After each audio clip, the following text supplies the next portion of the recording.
Hello everyone, hope you are all fine. सब अच्छे से होंगे। हमने जो economy of Jammu and Kashmir उसके पार्ट फर्स्ट भी अपलोड कर दिया है। पार्ट सेकंड हमने कल डिस्कस किया था, जो चीज़ें थी वहाँ पे वो हमने कवर की। उस आज जो पार्ट थर्ड होगा उसके आगे जो कंटिन्यू करेंगे जो चीज़ें होंगी इसमें। Economy of Jammu and Kashmir बहुत ही इंपॉर्टेंट टॉपिक है from J K S S B point of view and also from the J K P S C point of view से भी। अगर आप बात करेंगे जे के पी एस सी की या फिर आप जो भी स्टेट लेवल एग्जाम्स होंगे यहाँ पे, तो उसके लिए आपको जम्मू एंड कश्मीर इकोनॉमी बहुत इंपॉर्टेंट रोल प्ले करती है। यहाँ से क्वेश्चन बहुत बार पूछा जाता है। वही चीज़ें कवर करेंगे जहाँ से आपको क्वेश्चन बनेंगे। कल जो पार्ट था थोड़ा सा रिवाइज कर लेते हैं। जो फर्स्ट टाइम इस वीडियो को देख रहा होगा तो उसके लिए सबसे पहले आप प्लेलिस्ट में जाओ, वहाँ पे आपको जीके सीरीज़ होगी GK with special reference to Jammu and Kashmir playlist में फोल्डर होगा। वहाँ पे जाओ, वहाँ पे आपको सारा जो भी GK with special reference to Jammu and Kashmir, जिसमें हमने हिस्ट्री की बात करें, ज्योग्राफी की बात करें या फिर आज इकोनॉमी डिस्कस कर रहे हैं, तो वो सारे टॉपिक्स आपको वहाँ पे मिलेंगे। सारे वीडियोस हमने अपलोड कर दिए। हम थोड़ा सा एक ओवरव्यू देख लेते हैं जो कल हमने पढ़ा था इकोनॉमी में, जिसमें हमने टूरिज़्म की बात की थी, जिसमें हमने फॉरेस्ट की बात की थी। फॉरेस्ट से क्या क्या इनकम आती है, कौन कौन से प्रोडक्ट्स निकलते हैं, कहाँ से क्वेश्चन बन सकता है। जैसे बैट के लिए कौन सी वुड यूज़ की जाती है, तो उसके लिए विलो। इसी तरह से हॉकी के लिए मलबरी। डिफरेंट चीज़ें देखी थी जहाँ से एग्जामिनर आपको क्वेश्चन पूछता है। इसी तरह से टूरिज़्म की बात की, वहाँ पे वो एक सर्विस सेक्टर था, तो वो किस तरह से कंट्रीब्यूट कर रहा है जम्मू एंड कश्मीर इकोनॉमी में। इस तरह से जो जे के टूरिज़्म पॉलिसी आई 2020, वो क्या चीज़ थी। फिर हमने देखे थे वन डिस्ट्रिक्ट वन प्रोडक्ट जो थे, कौन कौन से थे। यहाँ से क्वेश्चन बनता है ये प्रोडक्ट किस डिस्ट्रिक्ट से रिलेट कर रहा है, तो वो चीज़ें कवर की थी। आज हैंडीक्राफ्ट्स एंड हैंडलूम की बात करेंगे कि ये क्या है, ये किस तरह से कंट्रीब्यूट कर रहे हैं। जो कुछ चीज़ें बहुत सारी जम्मू एंड कश्मीर के अंदर हैं, वो लोग जो होते हैं अपने घरों में वो हाथ से वो चीज़ें बनाते हैं, और दुनिया के different parts of the world में उन चीज़ों को पसंद किया जाता है। यहाँ जम्मू एंड कश्मीर से जो चीज़ें जाती हैं, हैंडीक्राफ्ट्स एंड हैंडलूम भी बहुत इंपॉर्टेंट रोल प्ले कर रहा है आपकी economy of Jammu and Kashmir में। देखो, एक इम्पॉर्टेंट पोजीशन है इसकी। इकोनॉमिक सेक्टर जो है जम्मू एंड कश्मीर का, उसमें बहुत इंपॉर्टेंट रोल प्ले करता है। इसमें कौन कौन सी चीज़ें आएंगी, यहाँ से आपको एम्प्लॉयमेंट प्रोवाइड कर रहा है डिफरेंट आर्टिसंस को, जो वीवर्स हैं यहाँ पे काम करते हैं उनको। तो डायरेक्ट एम्प्लॉयमेंट उनको मिल रही है, इनडायरेक्ट एम्प्लॉयमेंट्स मिल रही हैं। घरों में बैठ के वो चीज़ें बना रहे हैं और उनको सोर्स ऑफ एक इनकम है। तो काफ़ी ज़्यादा एक्सपेंसिव चीज़ें होती हैं, इंटरनेशनल मार्केट में इसकी काफ़ी ज़्यादा डिमांड होती है जो यहाँ से हैंडीक्राफ्ट जाता है जम्मू एंड कश्मीर से। तो इस बारे में देखते हैं। So famous in the world for attractive designs, क्योंकि यहाँ का जो हैंडीक्राफ्ट है, तो हैंडलूम है, इसका काफ़ी अच्छे डिज़ाइन के लिए माना जाता है। हाई क्वालिटी क्राफ्टमैनशिप, इसमें काफ़ी मेहनत लगती है उनको, जो यहाँ के आर्टिसंस होते हैं, वीवर्स होते हैं। तो आप देखेंगे आगे कौन कौन सी प्रोडक्ट्स जो बनाए जाते हैं, यहाँ से डिफरेंट चीज़ें होती हैं। जैसे हम बात करेंगे जम्मू एंड कश्मीर में, कश्मीर डिवीज़न की बात कर रहे हैं, जम्मू एंड कश्मीर से कश्मीर डिवीज़न। तो देखो, आप कारपेट की बात करोगे, जिसे हम कश्मीरी में गब्बा बोलते हैं। मतलब ये हम जो हमारी फ्लावरिंग होती है कमरे की, रूम की या बाकी जगहों पर हम वो कारपेट्स का इस्तेमाल करते हैं, वो काफ़ी फेमस है वर्ल्ड में। शॉल्स बहुत इंपॉर्टेंट प्रोडक्ट है यहाँ जम्मू एंड कश्मीर का। जैसे हम बात करें तो मैंने पूरा डिस्कस किया ये कल्चर में, ये चीज़ें यहाँ पे मैं थोड़ा सा ओवरव्यू दे रहा हूँ आपको। पश्मीना शाल की बात करें, जिसे हम कील गोट से ऑब्टेन करते हैं, बहुत ही फेमस शॉल्स हैं, वर्ल्ड में मानी जाने वाली ये शॉल्स हैं। तो देखो कितनी सोर्स ऑफ इनकम है। हैंडीक्राफ्ट की बात करेंगे या फिर हैंडलूम्स की बात करेंगे। इसी तरह से आपने रिंग शॉल का नाम सुना होगा, जिसे शातूश बोलते हैं। तो बोलते हैं वो रिंग में से पास हो जाती है। तो इस तरह से देखो आप शॉल्स डिफरेंट, और कानी शॉल्स आती हैं, वो चीज़ें मैंने सारी डिस्कस की हैं जियोग्राफी पोर्शन में, आप वहाँ पे जाके देख सकते हो। मैं इकोनॉमी की बात कर रहा हूँ कि कितने सोर्स ऑफ इनकम है यहाँ पे। वुड कार्विंग जो कि वर्ल्ड में फेमस है, ये वुड कार्विंग मतलब यहाँ पे जो अखरोट की लकड़ी होती है ना, वॉलनट वुड, उसका यूज़ किया जाता है, चिनार का यूज़ किया जाता है, काफ़ी फेमस है। लोग बाहर से फर्नीचर मंगवाते हैं यहाँ से, तो काफ़ी ज़्यादा फेमस है ये।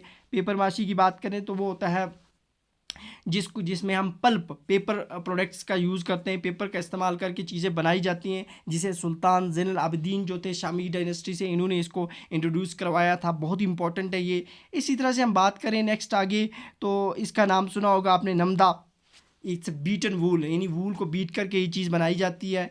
इसी तरह से बाकी जो प्रोडक्ट्स हैं आप देखोगे, इसी तरह से हमारे पास सोजनी है, एम्ब्रॉयडरी जिसको बोलते हैं, जिसको कश्मीरी में कसीदा बोलते हैं। ये क्वेश्चन डायरेक्ट एसएसबी ने पूछा था कि एम्ब्रॉयडरी इज नोन एज कसीदा। तो तिल्ला वर्क किया जाता है, डिफरेंट इसमें गोल्डन तिल्ला या फिर सिल्वर तिल्ला, इस तरह से डिफरेंट फेरेंस के ऊपर डिज़ाइन निकाले जाते हैं, दैट्स कॉल्ड एम्ब्रॉयडरी। तो ये चीज़ें बहुत इंपॉर्टेंट है Jammu and Kashmir point of view से अगर देखा जाए तो। कश्मीर स्पेशली जो कश्मीर डिवीज़न है वहाँ पे ये चीज़ें होती हैं, यहाँ से ये वर्ल्ड में फेमस है ये। इसी तरह से हम हैंडीक्राफ्ट जम्मू की बात करें तो वहाँ पे भी कुछ ऐसी हैंडीक्राफ्ट्स हैं, अच्छी अच्छी चीज़ें हैं जो वर्ल्ड में मानी जाने वाली हैं, जिसमें हम बात करें सबसे पहले तो कैलिको पेंटिंग का आपने नाम सुना होगा। यहाँ से क्वेश्चन बहुत बार बनता है। ये जो कैलिको पेंटिंग है हमारे पास, ये आपको जम्मू डिस्ट्रिक्ट सांबा जो है वो famous for the calico painting के लिए है, यानी तभी सांबा डिस्ट्रिक्ट को हम सिटी ऑफ शीट्स भी कहते हैं। यहाँ पे वो शीट्स बनाई जाती हैं जिस पे काफ़ी ज़्यादा अच्छी पेंटिंग निकाली जाती है, दैट्स वाई कैलिको पेंटिंग जो है जम्मू डिवीज़न से बिलोंग करती है, सांबा डिस्ट्रिक्ट से। तो यहाँ ये हमारे पास एक सोर्स है। इस तरह से डिफरेंट जम्मू से भी आप देखोगे, आगे देखते हैं हम, जैसे जम्मू में चिकरी वुड है, बैम्बू प्रोडक्ट्स बनाए जाते हैं। बशोली पेंटिंग बहुत इंपॉर्टेंट, जीआई टैग मिला है, मैंने जीआई टैग्स जो भी प्रोडक्ट्स हैं वो कवर किए हुए हैं, आप जियोग्राफी पोर्शन में जाके देख सकते हो। बशोली पेंटिंग की बात करें तो कठवा डिस्ट्रिक्ट से बिलोंग करती है, बहुत बार इस पर क्वेश्चन पूछा गया है, ये बहुत इंपॉर्टेंट है। इस तरह से फुलकारी, डिफरेंट फुलकारीज निकाली जाती हैं जम्मू में डिफरेंट प्रोडक्ट्स पे। तो ये चीज़ें बहुत इंपॉर्टेंट है, एक सोर्स ऑफ इनकम है JNK के लिए हैंडीक्राफ्ट्स एंड हैंडलूम्स की बात की जाए। उसके बाद नेक्स्ट हम बात करें तो मोर देन 3.5 लैक्स आर्टिसंस की बात करें जो डायरेक्टली और इनडायरेक्टली वो किस पे डिपेंड हैं, वो डिपेंड है आपके हैंडीक्राफ्ट्स में, यानी इतने लोग इस पे डिपेंडेंट हैं। कुछ डायरेक्टली इससे डील करते हैं, कुछ इनडायरेक्टली डील करते हैं, कोई घर बैठ के ये चीज़ें बना रहा है, एक सोर्स ऑफ इनकम तो मिल रहा है। और उसके बाद हम बात करते हैं more than 4,000 weavers earn livelihoods from the handloom sector से। लगभग 40,000 वीवर्स जो होते हैं उनका घर चलता है इस पे, तो एक सोर्स ऑफ इनकम ये है यहाँ पे। उसके बाद हम देखेंगे गवर्नमेंट ने कुछ स्कीम्स लाई इसके लिए। सबसे पहले एक स्कीम थी, अब वो कौन कौन सी स्कीम्स थी वो डिस्कस करेंगे हम, कि जो हैंडीक्राफ्ट्स एंड हैंडलूम्स के लिए बहुत इंपॉर्टेंट स्कीम्स है। कभी डायरेक्ट एग्जामिनर क्वेश्चन पूछ लेता है ये स्कीम किससे रिलेटेड थी, तो ये बहुत इंपॉर्टेंट है, इसलिए ये 2-3 स्कीम्स हम कवर करते हैं इसमें। सबसे बात करें पहले हम, हमारे पास जो scheme I handloom and handicraft में, जिसका नाम था करकंदर स्कीम, याद है KAR KHANDR करकंदर स्कीम जो थी ये अगस्त 2021 में लॉन्च की गई JNK के अंदर। और इसका मकसद जो था, इसका एम जो था, ऑब्जेक्टिव था, वो था क्राफ्ट्स, किस तरह से वेज अर्निंग को इंक्रीज किया जाएगा क्राफ्ट से। यहाँ पे क्या हुआ, इस स्कीम में 2,000 पर मंथ ऑनोरियम दिया जाता था गवर्नमेंट की तरफ से इस स्कीम के अंदर। तो जिसमें डिफरेंट प्रोडक्ट्स बनाए जाते थे, उसके लिए उसको गवर्नमेंट वहीं से 2,000 रुपया एक महीने का देती थी। ये थी कंदार स्कीम जो कि बहुत इंपॉर्टेंट है। उसके बाद बात करेंगे इसमें जिनको ट्रेनिंग करवाई जाती थी उनको दिया जाता था। उसके बाद एक स्कीम है हमारे पास प्रधानमंत्री वीवर मुद्रा स्कीम, बहुत इंपॉर्टेंट है, गवर्नमेंट ऑफ इंडिया ने इसे लॉन्च किया। ये भी हैंडलूम और हैंडीक्राफ्ट से रिलेटेड थी, जहाँ पे 2 लाख क्रेडिट दिया जाता था वीवर्स को, जो ये काम करते थे उनको 2 लाख रुपया एक गवर्नमेंट क्रेडिट देती थी। यानी टू सेटअप अपना छोटा सा बिजनेस सेटअप करो आप और इन कामों में इन्वेस्ट करो, उसके लिए गवर्नमेंट जो थी अंडर दिस स्कीम प्रधानमंत्री वीवर मुद्रा स्कीम के अंदर वो पैसा देती थी। उसके बाद है तीसरी स्कीम हमारे पास credit card scheme for artisans and weavers और आर्टिसंस के लिए क्रेडिट कार्ड स्कीम आई।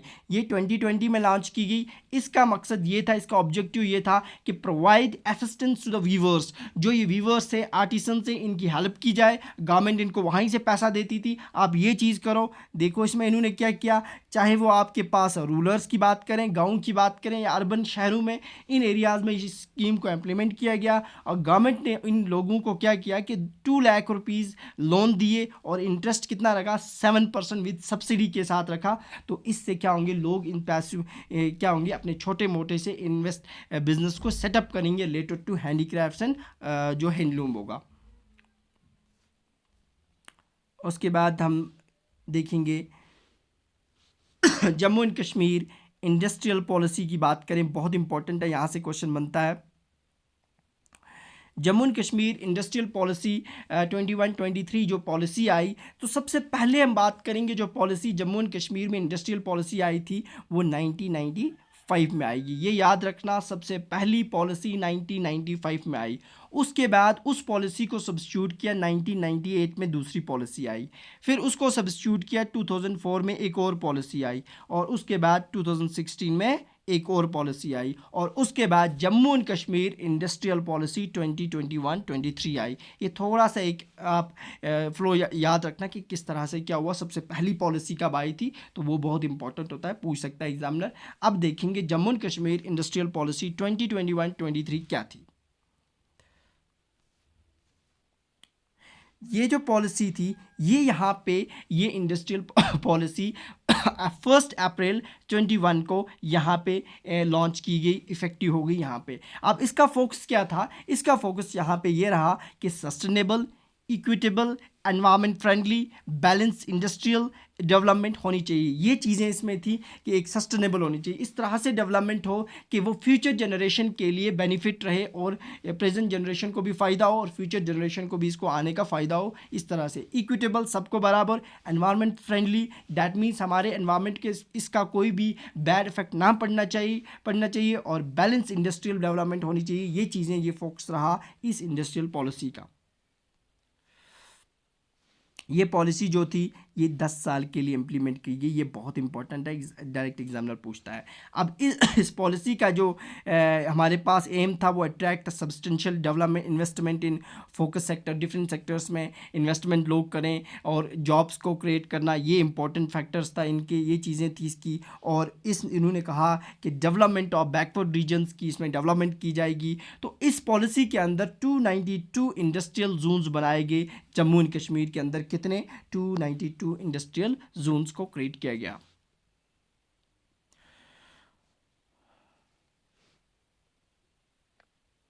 उसके बाद एक और पॉलिसी आई, बहुत इंपॉर्टेंट है ये भी,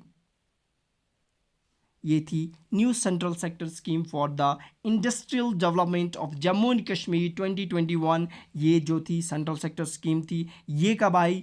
19 फरवरी 2021 को ये चीज़ नोटिफाई की गई, जिसने कहा कि जिसको department of promotion of industries and internal trade जो था DPIIT ने इसको क्या किया, उसने इसको लॉन्च किया, जो न्यू सेंट्रल सेक्टर स्कीम थी फॉर इंडस्ट्रियल डेवलपमेंट के लिए 2021। किस डेट को की? ये डेट याद रखना। अब इसमें क्या क्या चीज़ें थी देखो, ये बहुत इंपॉर्टेंट है, यही चीज़ें पूछता है एग्जामिनर। इसका ड्यूरेशन जो था वो 2021-22 से लेकर 36-37 तक था। दैट मीन्स 17 ईयर्स के लिए ये पॉलिसी बनाई गई। और इसका फाइनेंशियल लेआउट ये बहुत बार पूछा SSB ने, वो था 28400 करोड़। यानी कितना पैसा इसके लिए अलॉट किया गया गवर्नमेंट ने? वो था 28,400 करोड़ इसके लिए दिया गया, और ये 17 साल के लिए पॉलिसी बनाई गई। ये बहुत इंपॉर्टेंट है, ये दोनों पॉइंट्स याद रखना इसके बारे में। उसके बाद सिडको के बारे में पढ़ेंगे, बहुत बार क्वेश्चन पूछा है सिडको कब एक्स्टैब्लिश हुई थी। तो सिडको का फुल फॉर्म क्या होता है? Jammu and Kashmir state industrial development corporation limited. State ऐसे हो गया, state industrial development corporation limited जो है इसका फुल फॉर्म है। ये बहुत इंपॉर्टेंट है, ये याद रखना। अब सिडको क्या थी? सिडको को बनाया गया कब, कहाँ पे? मार्च 1969 में इसको फॉर्म किया गया। पूरी तरह से गवर्नमेंट इसे ऑन कर रही थी, कोई प्राइवेटाइजेशन नहीं थी यहाँ पे, इसे फुली गवर्नमेंट जो थी वो इसे ऑन करती, जम्मू कश्मीर गवर्नमेंट के अंडर थी ये। इसका मेन ऑब्जेक्टिव जो था सिडको का क्या था? सिडको का मेन ऑब्जेक्टिव था प्रमोशन एंड डेवलपमेंट। किस चीज़ को प्रमोट करना, किस चीज़ की development? Medium and large scale industries. जो ड्यूटी के अंदर लार्ज स्केल इंडस्ट्रीज़ थी, मीडियम इंडस्ट्रीज़ थी, उनको प्रमोट करना, उनकी डेवलपमेंट के बारे में ध्यान रखना, वो काम किसका था? सिडको का था। लेकिन स्मॉल इंडस्ट्रीज़ के साथ ये डील नहीं करती थी। उसके लिए नेक्स्ट हम पढ़ेंगे जो हमारे पास है वो है सिडको। ये सिडको है, वो हम देखेंगे कौन सी है जो स्मॉल इंडस्ट्रीज़ के साथ डील करती थी। तो वो हमारे पास है Jammu and Kashmir small scale industries development corporation limited, जिसे हम सिकॉप बोलते हैं। ये स्मॉल इंडस्ट्रीज़ के साथ डील करती थी। ये कब बनाई गई? ये 28 नवंबर 1975 को फ्रेम की गई। इसे पूरी तरह से ऑन कर रही थी जम्मू कश्मीर की गवर्नमेंट। ये भी गवर्नमेंट के अंदर थी, कोई प्राइवेटाइजेशन नहीं थी इसमें भी। और इसका मेन ऑब्जेक्टिव क्या था? इसका था promotion and development of small scale industry. जो छोटी छोटी इंडस्ट्रीज़ हैं जम्मू एंड कश्मीर में, उनको प्रमोट करना, उनकी डेवलपमेंट का ध्यान रखना, वो सिकॉप का था। और सिडको जो थी वो लार्ज स्केल इंडस्ट्री से डील करती थी। उसके बाद हम बात करेंगे तो कुछ employment generation schemes I Jammu and Kashmir में, थोड़ा सा उनके बारे में पढ़ेंगे। यहाँ से क्वेश्चन बहुत बार एसएसबी ने पूछा है, डायरेक्ट स्कीम पे पूछ लेती है, ये रिलेटेड टू इकोनॉमी है। तो एक स्कीम लाई इन्होंने, एम्प्लॉयमेंट जनरेशन स्कीम थी, इस स्कीम का नाम था हौसला। ये पूछा गया है, याद रखना, बहुत इंपॉर्टेंट है। हौसला स्कीम क्या थी? इसे 2021 में लॉन्च किया गया। और किसके लिए लॉन्च किया गया? वुमेन एंटरप्रेन्योर्स, यानी वुमेन्स जो होंगी वो अपने छोटा मोटा बिजनेस स्टार्ट कर सकती हैं। उनको स्टार्ट करने के लिए बिजनेस को उन्होंने एक स्कीम लाई वुमेन्स के लिए, जिसे हौसला स्कीम बोलते थे। इसका मेन ऑब्जेक्टिव क्या था? इसका मेन ऑब्जेक्टिव था टू प्रमोट वुमेन एंटरप्रेन्योरशिप, यानी औरतों में इस चीज़ के लिए कि वो अपना छोटा सा एक बिजनेस एक्स्टेब्लिश करें। उसके लिए उन्होंने, गवर्नमेंट ने एक स्कीम लाई थी वुमेन के लिए, याद रखना, ये डायरेक्ट पूछते हैं, उसे हौसला बोलते थे 2021 में, ठीक है ना। उसके बाद नेक्स्ट एक स्कीम गवर्नमेंट ने और लाई जिसका नाम था परवाज़। ये स्कीम किससे रिलेटेड थी? परवाज़। इसे 2021 में लाया गया। और किस गवर्नमेंट ने लाया? जम्मू एंड कश्मीर गवर्नमेंट ने इसे लाया। और इसका जो मेन एम था for the shipment of agriculture horticulture perishable products. मतलब क्या हुआ, अगर जम्मू कश्मीर यूटी के अंदर कोई एग्रीकल्चर प्रोडक्ट्स जो होंगे, जैसे हमारे यहाँ से सेब की बात की जाए, एप्पल की बात की जाए, बाकी फ्रूट्स की बात की, वेजिटेबल्स की बात की जाए, अगर उन्हें यहाँ से दूर किसी जगह लेना है तो उसके लिए गवर्नमेंट क्या करेगी? गवर्नमेंट आपको सब्सिडीज़ देगी। आपके फेयर जो किराए होंगे उनमें आधा किराया गवर्नमेंट देगी कि आपके प्रोडक्ट्स को यहाँ से दूर किसी जगह लेना है, क्योंकि वो अगर ट्रक्स में भेजेंगे ख़राब हो जाएंगे, तो उन्हें थ्रू ये एयर भेजा जाएगा, यानी उसे एरोप्लेन के जरिए भेजा जाएगा, ताकि वो चीज़ें जल्दी वहाँ पहुँच जाएँ और आपका प्रोडक्ट भी ख़राब ना हो और आपको उसका बेनिफिट मिले। उस चीज़ के लिए गवर्नमेंट ने एक स्कीम लाई जिसे परवाज़ स्कीम बोलते थे, जिसमें जो भी एग्रीकल्चर प्रोडक्ट्स थे या हॉर्टिकल्चर, यानी जो भी फ्रूट्स के प्रोडक्ट्स थे या फ्लावर्स थे या फिर हमारे पास वेजिटेबल्स की बात की जाएंगी, उन्हें यहाँ से कहीं दूसरे कंट्री में, दूसरी स्टेट में भेजना है तो थ्रू एयर कार्गो से भेजा जाएगा और उसके लिए गवर्नमेंट आपको सब्सिडीज़ देंगी। तो this scheme was related to agriculture and horticulture perishable products. उसके बाद गवर्नमेंट ने एक और स्कीम लाई, इसका नाम था हिमायत। हिमायत स्कीम को 2011 में लाया गया था। और इस स्कीम जो थी ये प्रोवाइड कर रही थी skill training programmes to unemployed youth of Jammu and Kashmir. Jammu and Kashmir के अंदर ऐसे नौजवान जो क्या हैं, अनएम्प्लॉयड हैं, जिनके पास कोई जॉब्स नहीं है, उनके लिए ये स्कीम लाई गई। उन्हें कुछ स्किल्स ट्रेनिंग प्रोग्राम्स दिए गए, यानी डिफरेंट स्किल्स में उन्हें ट्रेनिंग दी गई, और उससे ताकि वो अपना छोटा मोटा सा बिज़नेस शुरू करें और अपनी एक क्या होंगी उससे इन्हें पैसा आएगा। तो लाइवलीहुड्स जो होंगी वो अपने लिए खुद कमा सकते हैं। और इस प्रोग्राम को क्या हुआ, किसने आउटकम जो था, ये programme was the outcome of doctor C Rangarajan committee जो थी, उसका आउटकम था ये वाला प्रोग्राम। उसके बाद एक स्कीम और गवर्नमेंट ने लॉन्च की जिसे साथ के नाम से जाना जाता है। ये क्या थी? इसे 2011 में गवर्नमेंट ने लॉन्च किया। इसका इनिशिएटिव क्या था? यानी Jammu and Kashmir rural livelihood mission जो था, JKRLM जो था, उसका इनिशिएटिव था साथ एक स्कीम। ये स्कीम भी लाई गई किन के लिए? ये स्कीम लाई गई थी और रूरल वुमेन्स एंटरप्राइज, जो गांव के अंदर औरतें रहती हैं उनके लिए, ताकि वो अपना छोटा मोटा बिजनेस ओपन कर सकें। उसके लिए डिफरेंट सेल्फ हेल्प ग्रुप्स बनाए गए, ताकि वो थोड़ा सा वहाँ से उन्हें एक अपना गुजारा हो सके अपने लाइवलीहुड के लिए। तो उसके लिए एक स्कीम लाई गई थी। तो ये याद रखना बहुत इंपॉर्टेंट है। इसमें सेल्फ हेल्प ग्रुप्स को ओपन किया गया, वुमेन एंटरप्रेन्योर्स वो अपना बिजनेस स्टार्ट कर सकती हैं। उसके बाद नेक्स्ट एक स्कीम थी, इसका नाम भी याद रखना, मुमकिन को लॉन्च किया गया 2021 में। अब ये किस लिए थी? ये थी youths of Jammu and Kashmir के जो यूथ्स हैं उनके लिए ये स्कीम लाई गई, जिसमें उन्हें mentorship provide sustainable and livelihood, उन्हें थोड़ा सा अपना रोज़गार मिलेगा। उसके लिए गवर्नमेंट ने ये स्कीम लाई, जिसमें उन्होंने क्या काम किया, उनको गाड़ियाँ जो थी कमर्शियल व्हीकल्स, यानी कोई ड्राइवर है सपोज हमारे पास, उसको गाड़ी गवर्नमेंट ने सब्सिडी पे दे दी, ठीक है ना। मतलब क्या हुआ, देखो अगर हमारे पास 10 लाख की गाड़ी थी, गवर्नमेंट ने बोला आप निकालो गाड़ी, 3 लाख आपको सब्सिडी मिल जाएगी। तो इस तरह गवर्नमेंट ने ये एक स्कीम लाई जिसमें जो भी livelihood of the youths of Jammu and Kashmir के लिए, ताकि कोई भी वो कमर्शियल व्हीकल्स लेके अपना रोज़गार क्या कर सकते हैं, उससे कमा सकते हैं वो, तो उसके लिए गवर्नमेंट उन्हें थोड़ी सब्सिडी देती है। तो this scheme was later to commercial vehicles वगैरह प्रोवाइड की गई, provided to youths with a reasonable subsidies. इसमें गवर्नमेंट ने भी पैसा दिया और जो मैन्युफैक्चरिंग कंपनी थी उस गाड़ी की, उसने भी सब्सिडीज़ दी, ताकि वो उनको आसानी हो जाएगी और वो अपना लाइवलीहुड्स वहाँ से कमा सकते हैं, अर्न कर सकते हैं। तो ये स्कीम्स थी बहुत इम्पोर्टेंट। तो यहाँ पे हमारा जो economy of Jammu and Kashmir जो थी, उसका मैक्सिमम पोर्शन हमने कवर कर दिया। अगर कुछ और होगा तो वो पार्ट 4 में आपके लिए लाएंगे। ये पार्ट 3 था, इसमें वो जो चीज़ें इंपॉर्टेंट थी वो मैंने कवर कर दी हैं, जो जहाँ से आपको क्वेश्चन बन सकता है। सो जो भी इस चैनल को फर्स्ट टाइम देख रहा है, उस चैनल को सब्सक्राइब कर ले और बेल आइकन को प्रेस करे, ताकि कोई भी नया वीडियो अपलोड होता है उसकी नोटिफिकेशन आपको मिलेगी। और जो फर्स्ट टाइम इस चैनल को देख रहा है वो हमारे प्लेलिस्ट में जाए, GK portion of with special reference to Jammu and Kashmir मैंने ऑलमोस्ट 90% कवर किया। वहाँ से प्लेलिस्ट में सारे वीडियोज़ हैं, आप देख सकते हो, और अच्छे से मैंने उनको आपके लिए वो नोट्स प्रिपेयर किए। आप देखो, जाओ, पढ़ो अच्छे से, और हर एक पॉइंट जो भी जेके में आ रहा है वहाँ से आपको मिल जाएगा। सो मिलते हैं कल। ओके, अल्लाह हाफिज़, थैंक यू।